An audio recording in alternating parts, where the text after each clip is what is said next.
오늘 말씀은 예레미야애가 4장 11절에서 22절까지의 말씀입니다. 오늘 이 부분의 말씀은 예루살렘 멸망의 원인인 이 지도자들에 대해서 다룹니다.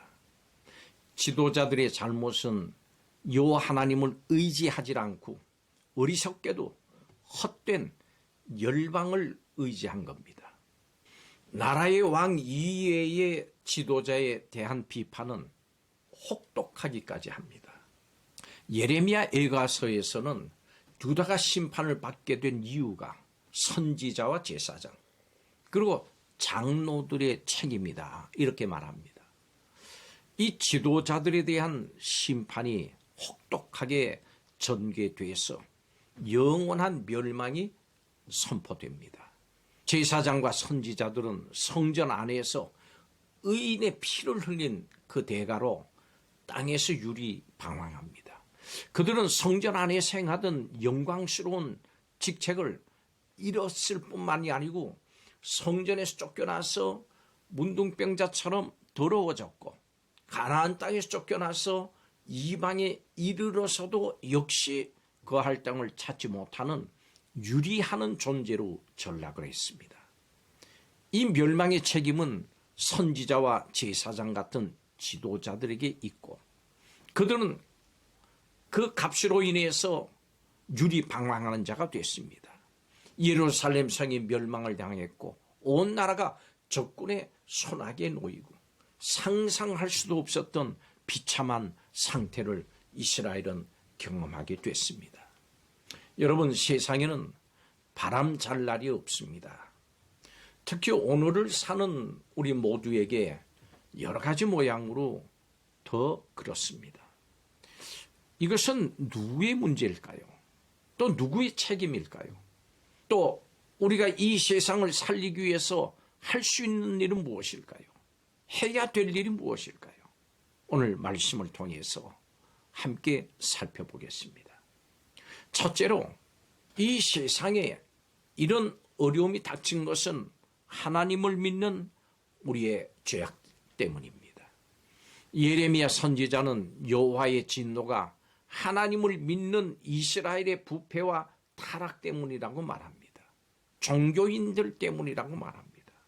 특히 13절에서 그의 선지자들의 죄들과 제사장들의 죄악들 때문이라 이렇게 말합니다. 선지자들이나 백성들이나 하나님께 범죄하는 일에 이스라엘이 하나가 돼서 죄악을 행함으로 스스로를 파멸로 몰고 갔고 결국 부정하고 더러운 자로 전락하게 된 겁니다. 세상이 멸망의 길로 내리닫는 것은 다른 누구의 책임이 아닙니다. 바로 우리 모두의 죄악 때문입니다. 하나님을 믿는 우리가 하나님의 존귀와 영광을 잃어버리고 세상으로부터 손가락질을 당하고 있는지 우리는 자문해 봐야 합니다. 여호와의 손이 짧아서 구원하지 못하심도 아니요 귀가 둔하여 듣지 못하심도 아니라 이사야서 59장 1절에 말씀합니다. 바로 우리의 손이 죄악으로 더러워졌기 때문이고 입술과 혀에 악독이 가득하기 때문이다. 이사야 59장 3절은 이렇게 말씀합니다. 두 번째로 세상을 의지하는 우리의 죄 때문에 그렇습니다. 이런 멸망 앞에서 우리는 어떻게 해야 할까요? 누구의 도움을 구해야 될까요?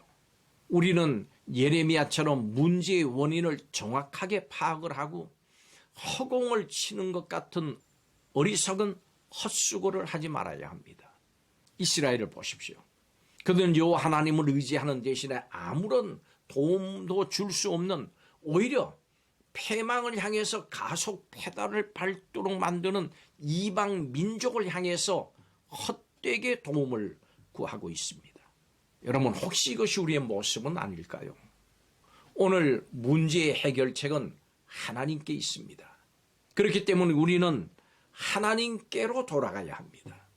왜냐하면 여호와께서 우리를 찢으셨으나 도로 낫게 하실 것이고 우리를 치셨으나 싸며 주실 것이기 때문입니다.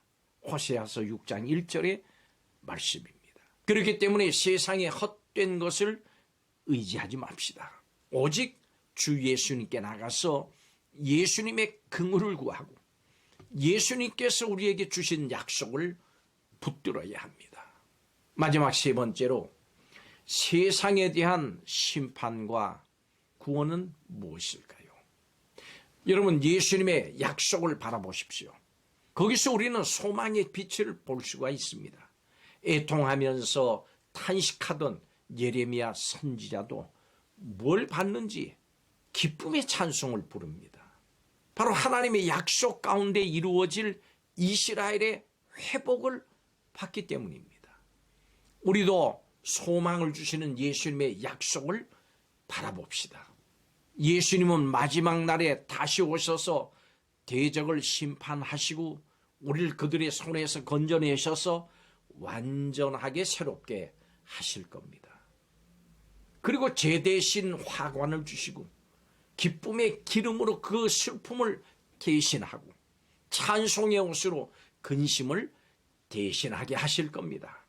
이사야서 61장 3절의 약속입니다.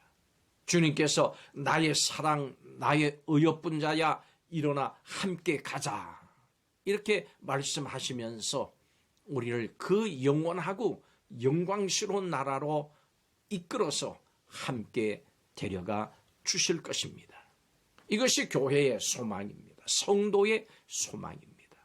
그러므로 이제 우리 모두가 함께 회개의 기도를 드려야 됩니다. 우리를 영원한 하나님 나라로 인도하는 주의 종들을 위해서 기도해야 합니다.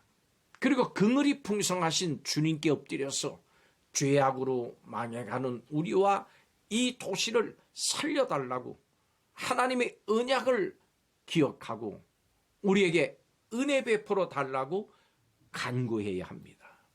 그리고 예수님과 예수님의 복음을 전해야 합니다. 이것이 성도가 세상을 살게 하는 길입니다. 성도는 세상의 소망입니다. 이를 감당할 수 있기를 주의 이름으로 축복합니다. 기도하겠습니다. 주님의 종들과 성도들에게 어느 때보다 성령의 충만함을 주시옵소서. 긍휼이 풍성하신 주님께 최선을 다해서 중보하면서 또 복음을 전하게 하여 주옵소서. 기도하면서 세상을 살리는 성도, 예수님께서 다시 오심을 소망하면서 예레미야 선지자처럼 세상을 포기하지 않는 성도가 되게 하여 주시옵소서. 예수님의 이름으로 축복하고 기도하옵나이다. 아멘.